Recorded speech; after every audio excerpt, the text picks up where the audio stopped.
Hola chicos, ¿qué tal? Pues estamos aquí continuando con nuestro curso de Comipems de la materia de Historia de México. Ya hay 2 videos más aquí en esta lista de reproducción para que los puedas ver. Y recuerda que poco a poco iré subiendo algunos ejercicios en los comentarios. Si tienes dudas, déjamelas saber. Y si tienes algún ejercicio que quieres contestar, también me lo puedes dejar aquí en los comentarios. El tercer tema de historia de México aquí en tu guía de Comipems, la verdad es que está bastante amplio. No es bastantes temas. De hecho, de todo lo que hemos visto es el que tiene más temas y subtemas. Pero tienes la ventaja de que en la secundaria es muy poco lo que ves. O sea, ves los temas muy superficialmente. Entonces eso nos va a ayudar a poder ver este tema un poquito más rápido, ¿ok? Hay aquí un documento bastante extenso que descargué igual del portal del CCH del que te he hablado en otras clases. Este documento, que es bastante extenso, pues te va a mostrar un poquito lo que pasó después de la consumación de la independencia, ¿sale? Y nos va a hablar de lo que fue el México independiente, ¿ok? ¿Qué es lo que pasó? México se independiza en 1821, pero después de que México se independiza, todavía tenía que lograrse consolidar un sistema político. O sea, no era nada más decir, ya me independicé, ya. Habían dos cosas pendientes: establecer un sistema político y el otro tema más importante que el sistema político era qué vamos a hacer con la sociedad, porque acuérdate que aquí en México habían extranjeros, habían españoles, que ellos habían ocupado el lugar más alto de la sociedad, pero en la independencia se va a proscribir que se va a crear una sociedad igualitaria. O sea que este sistema de discriminación supuestamente se va a acabar, ¿no? Entonces había que escoger qué rumbo iba a tomar México, ¿no? Recuerda que el plan de Iguala es el plan de la independencia, el plan que se establece con Agustín de Iturbide y Vicente Guerrero. Algunas cosas que señaló el plan de Iguala: que el país iba a ser católico, ¿ok? Todos, por ley, obligatorio católico. Íbamos a ser independientes, se seguía privilegiando la monarquía, o sea que no habían muchos cambios en la independencia, ¿no? Cuando se acaba la independencia te va a marcar aquí tu guía de Comipems algunos puntos, ¿no? Como el endeudamiento de México y conflictos con residentes extranjeros. Este tema del endeudamiento, ¿a qué se refiere?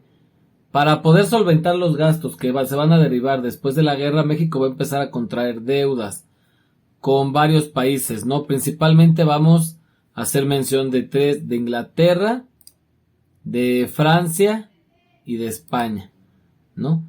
Estos países son principalmente con los que va a darse una guerra, ¿no? Inglaterra, Francia y España. Una deuda, perdón. Esto va a ser importante porque más tarde esas deudas van a comenzar a provocar algunas guerras también. Ahora, viene aquí algo que te dice conflicto con residentes extranjeros. A esto también lo vas a encontrar como los intentos de reconquista española, ¿sale? O sea, a pesar de que México ya estaba independiente, viene intentos de España por recuperar su colonia. Acuérdate que para España éramos una colonia muy valiosa. Entonces, eso lo puedes encontrar en internet como intentos de reconquista española, ¿no? Y fue bastante tiempo el que los españoles nos estuvieron tratando de reconquistar, ¿no? Aquí va a empezar a figurar un personaje que es Santana. Santana ya había figurado como un militar destacado durante la independencia, y cuando los españoles nos intentan reconquistar, Santana va a ser el que les hace frente, ¿no? Ahí va a empezar a aumentar todavía el prestigio de Santana, ¿no?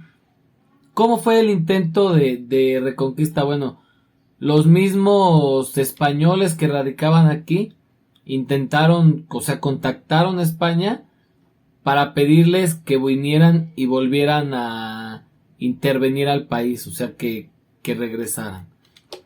No se va a lograr, este intento va a fracasar debido a que Santana los va a derrotar. Isidro Barradas es otro de los personajes de aquí que van a destacar, ¿no? Él sería uno de los que van a estar contactando a los españoles para que intenten regresar, ¿no? Él sería ahora sí como que el personaje malo. Y eso sería todo lo que te tendrías que aprender del punto 8.1, ¿no?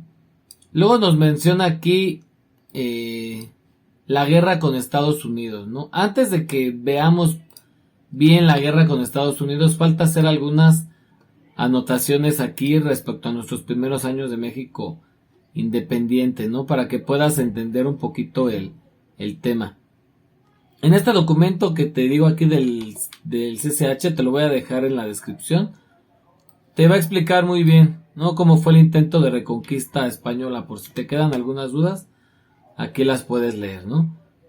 Pero falta un poquito ver acerca de cuál es el modelo político que México iba a escoger, ¿sale? Aquí te lo ponen como el punto 8.4, pero la verdad es que es bastante revuelto esta parte, o sea, ¿cómo empiezan los intentos de buscar un sistema político? Cuando se independiza México hay dos bandos, están liberales y conservadores. Apréndete esos dos nombres, liberales y conservadores. ¿Quiénes eran los liberales?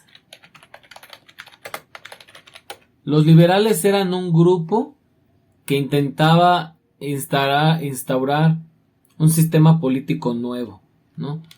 Los liberales ya no querían la monarquía, ya no querían ser gobernados por un rey y querían también cambios, por ejemplo, reformas constitucionales, mayores libertades, etcétera, ¿no? Estos liberales van a ver muchos personajes representativos, ¿no?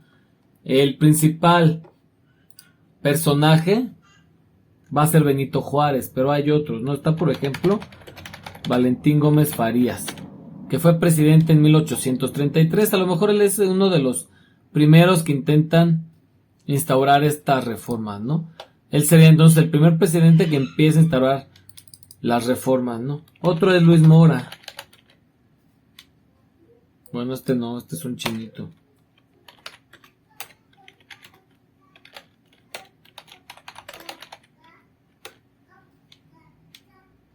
Es este de aquí, ¿no? José María Luis Mora.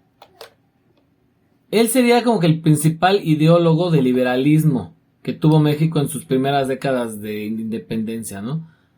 Por eso va a ser conocido como el principal. Ya después de ellos ya podríamos mencionar a personajes como Ignacio Comonfort, Juan Álvarez, Benito Juárez, ¿no? Ellos son representantes del liberalismo. Todos los liberalismos no querían una monarquía, querían una república. Sin embargo, una vez que se acaba la independencia, va a venir un triunfo de la monarquía cuando se establece el imperio de Iturbide, ¿no? Agustín de Iturbide se va a autoproclamar emperador, va a ser coronado como emperador y entonces va a comenzar el primer imperio mexicano. ¿Te fijas? Es apenas menos de un año después de que acabara la independencia. Pero va a durar muy poco este imperio, de 1822 a 1823. O sea, el imperio de Iturbide va a ser muy corto. ¿Qué otro personaje va a resaltar de nuevo? Santana, ¿no? Antonio López de Santana fue el que se opuso principalmente al imperio de Iturbide con el plan de Casamata, ¿no? Entonces, con el plan de Casamata va a ser derrotado Agustín de Iturbide, va a fracasar su golpe de estado y entonces se va a establecer algo muy importante, ¿sale? Te lo voy a subrayar aquí. Se establece que el Estado mexicano no sería una monarquía, sino una república. Entonces México va a escoger el liberalismo. ¿De dónde lo va a sacar? De Estados Unidos, se lo va a copiar, ¿no? Entonces se va a crear una república y se va a abandonar la monarquía. Esto es algo importante que te acuerdes. En esto consistió el primer enfrentamiento de liberales y conservadores. Posteriormente Iturbide va a ser exiliado, regresa al territorio y lo fusilan. No se debió de haber quedado en Italia, pero se regresa y lo fusilan. Entonces te fijas, en toda esta parte eso estaba pasando. O sea, se estaba buscando un sistema político nuevo. Y van a empezar a haber guerras. Ya te mencioné dos. el intento de reconquista española y el imperio de Agustín de Iturbide. Ahora, falta mencionar algunas otras guerras. La más famosa e importante, pues es la separación de Texas, ¿ok?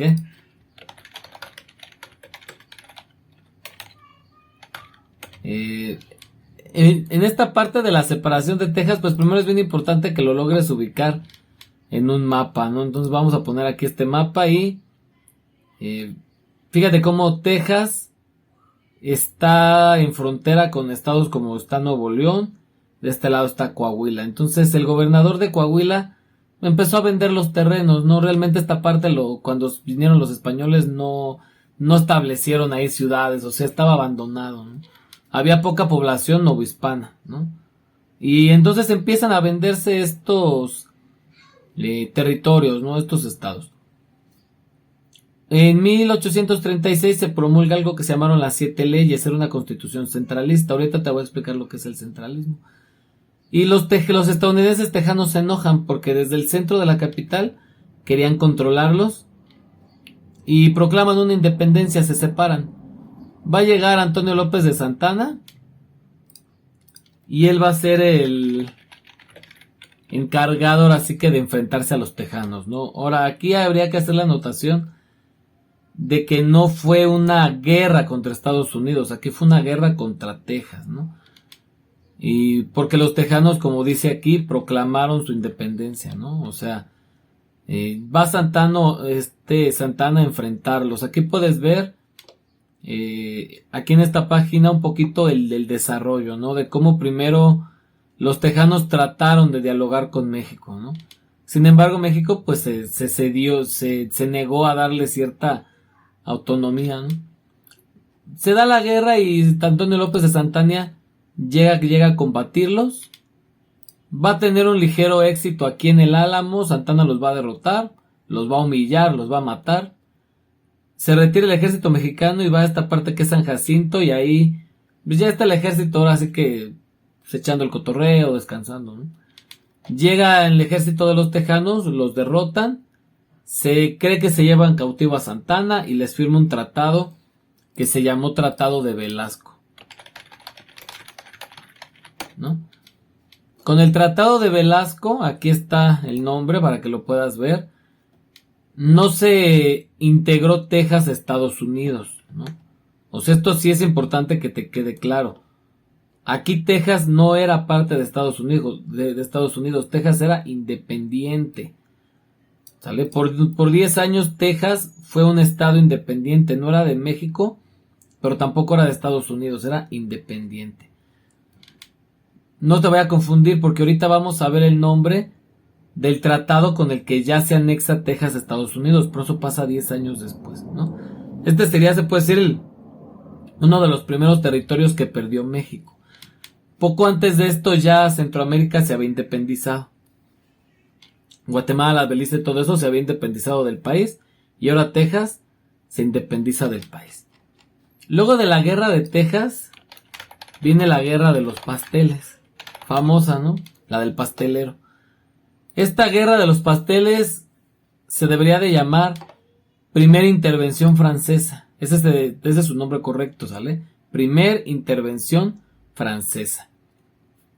No tiene mucho caso que te aprendas datos, simplemente México durante sus conflictos que había tenido destruyó propiedades extranjeras, ¿no? O sea, del ejército.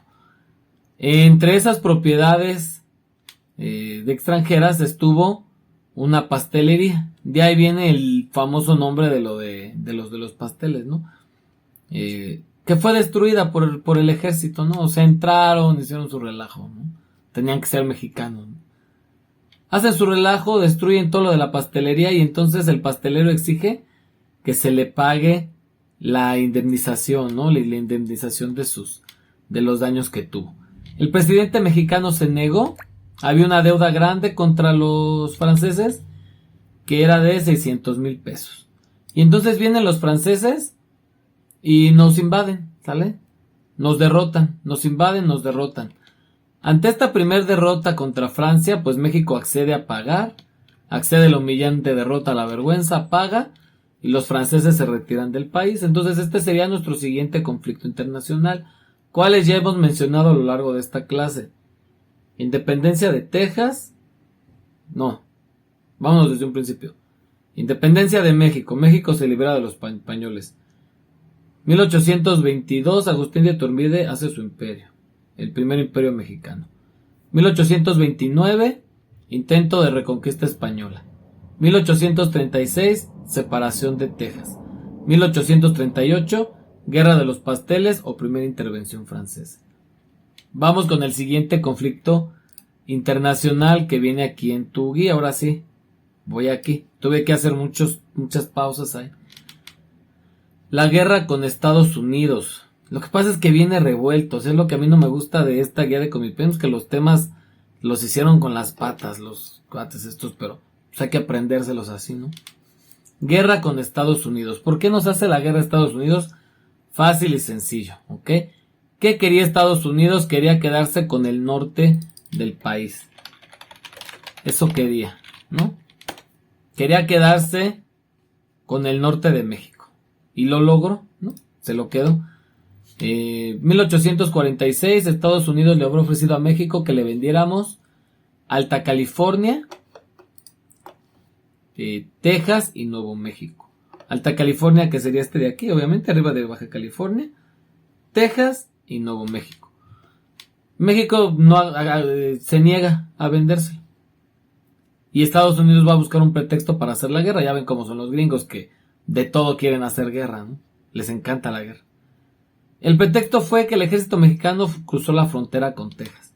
Y dijeron, de ahí somos, ¿no? Entonces nos declaran la guerra, nos derrotan fea, humillantemente, tristemente, dolorosamente. Pero es comprensible, la verdad es que México todavía ni existía.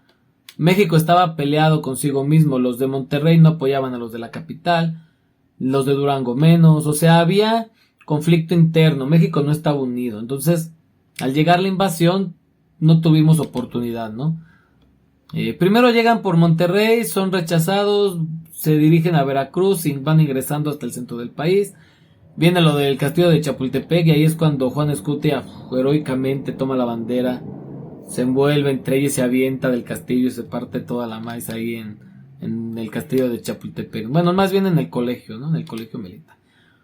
Nos derrotan y entonces México firma el Tratado de Guadalupe Hidalgo. Aquí estás viendo el nombre en la pantalla, no se te voy a olvidar.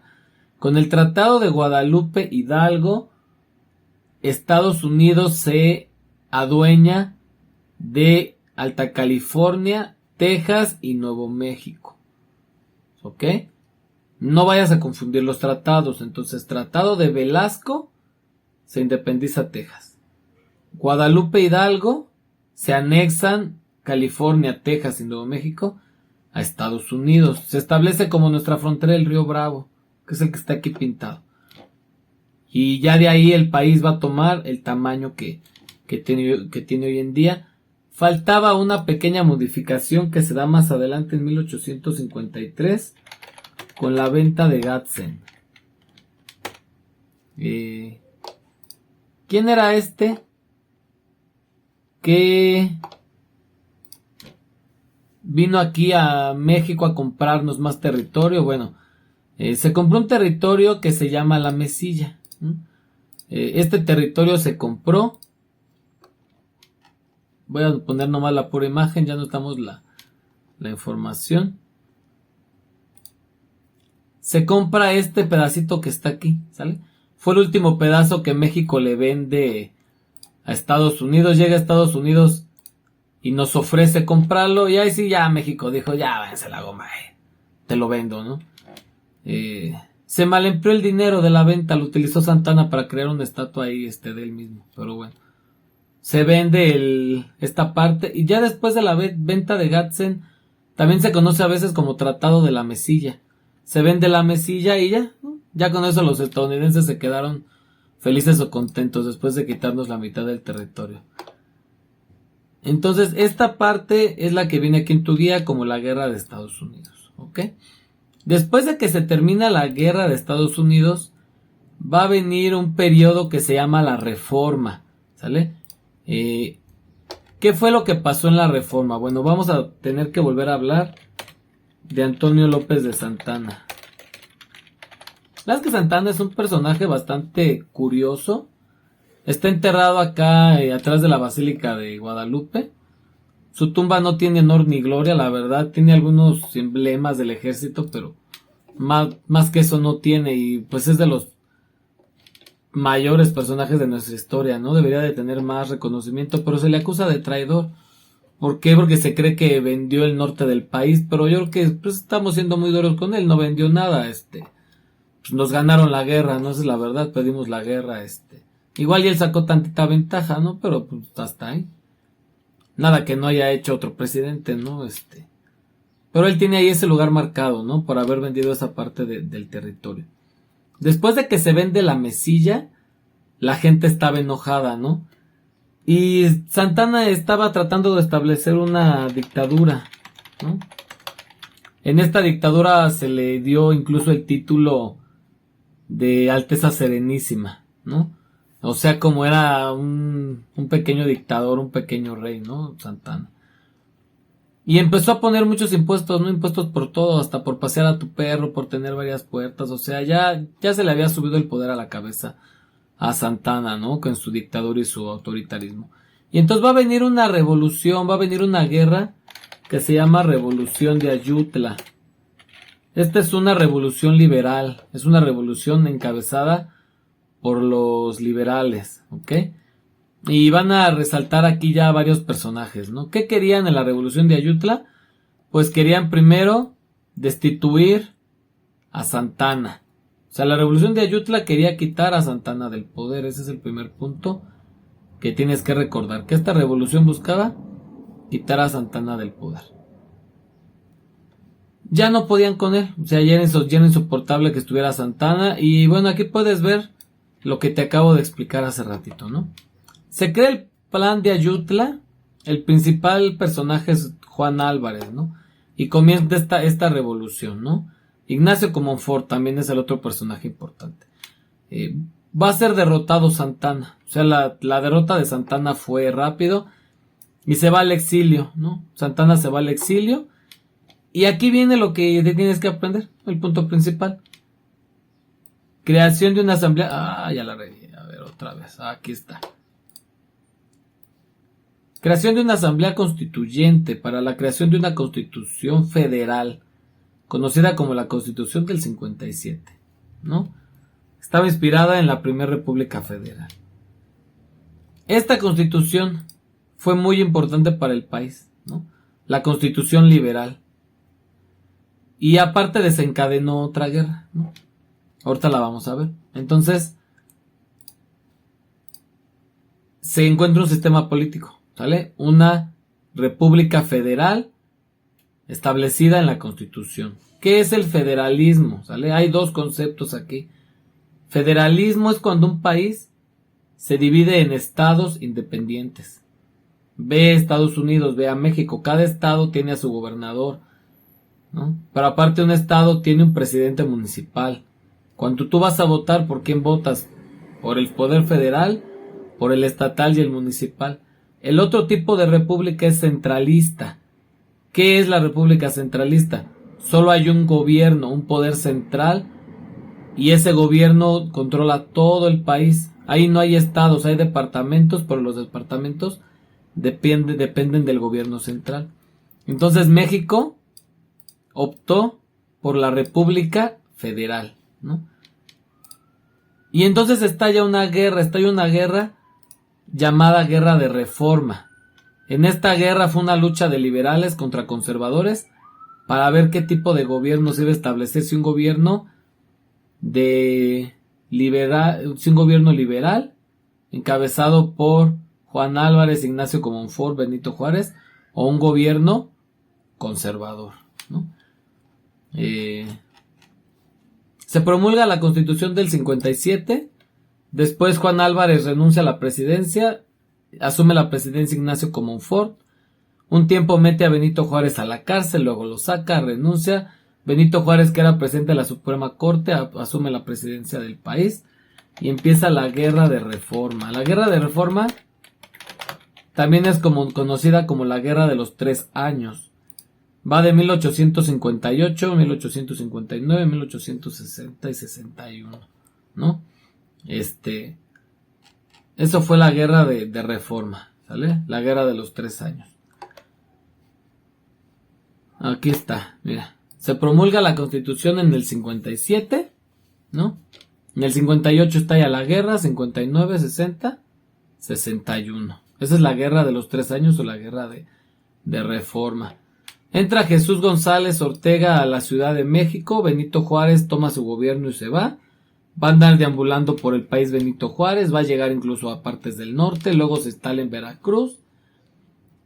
Y en Veracruz Benito Juárez, pues ahora sí que ya estaba así como que en un apuro, ¿no? O sea, ya estaba mal Benito Juárez, necesitaba ayuda. Y entonces va a buscar la ayuda en Estados Unidos. Benito Juárez le va a pedir a Estados Unidos ayuda financiera, ¿no? Estados Unidos a cambio quería que le diera a Benito Juárez varias concesiones de territorio, entre ellas el estado de Baja California. Y a Benito Juárez se le ocurre crear algo llamado leyes de reforma, ¿no?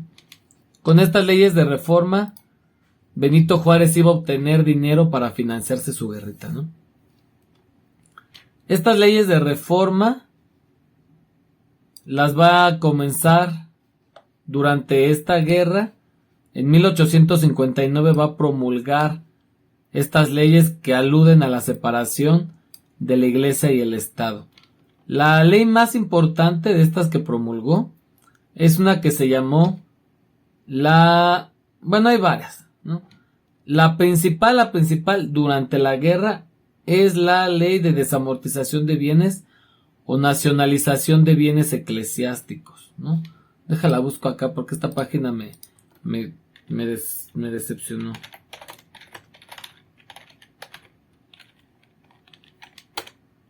¿No? Esta ley que hizo Lerdo de Tejada se conocía como la desamortización de bienes. ¿Qué buscaba esta ley? Quitar las propiedades que la iglesia no utilizaba, o sea, sus propiedades muertas, quitarlas y que volvieran a ser parte del Estado, ¿no?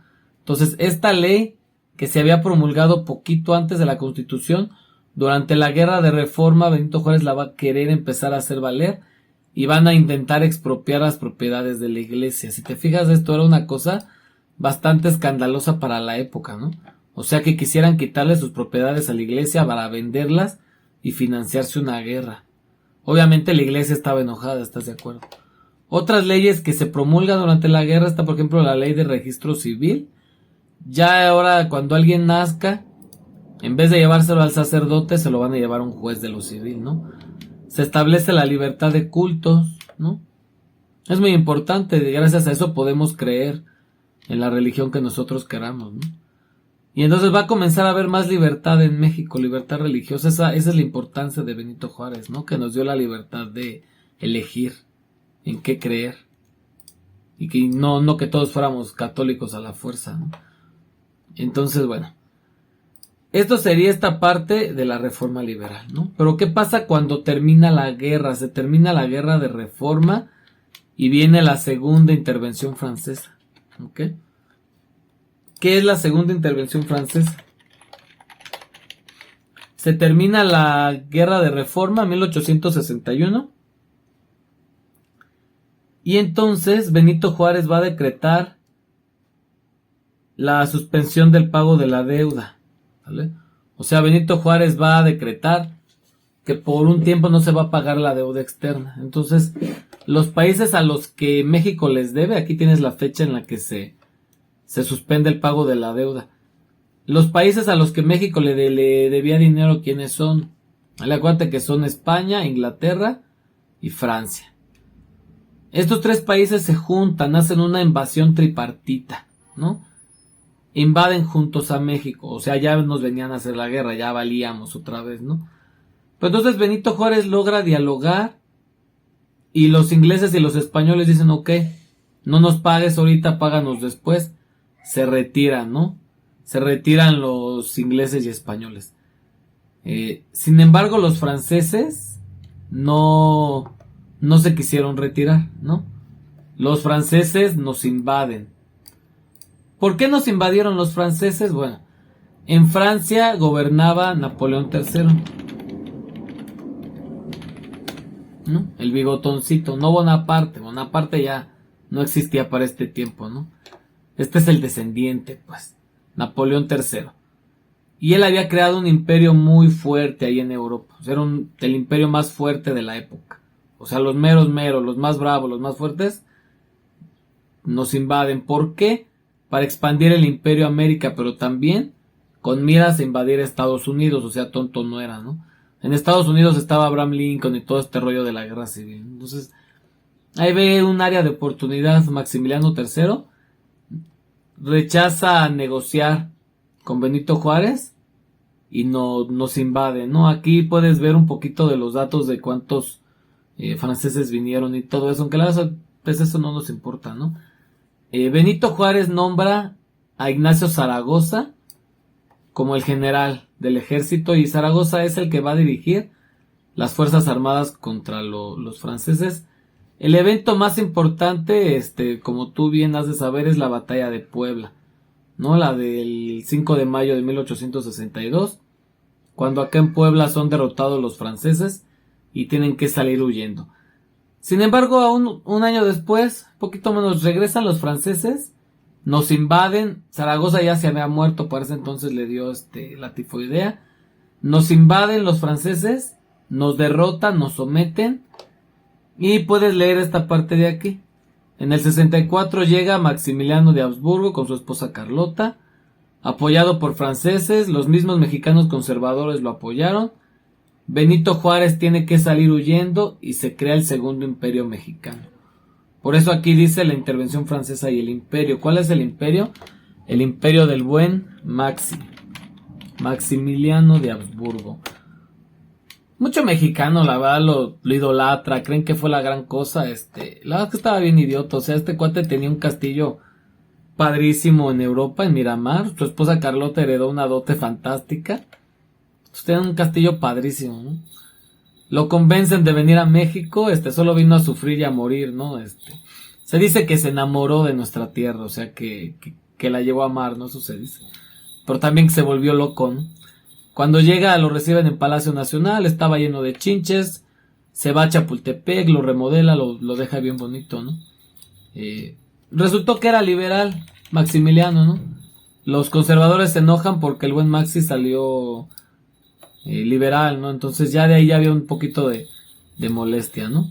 En 1867 va a ser derrotado en el Cerro de las Campanas. ¿Qué hizo Benito Juárez mientras estaba aquí Maximiliano? Pues salió Benito Juárez a juntar al ejército federal, ¿no? O sea, empezó a juntar al ejército, mientras que pues Maximiliano estaba aquí, ¿no? Va a ser derrotado por Mariano Escobedo, se rinde y lo van a fusilar en el Cerro de las Campanas, ¿no?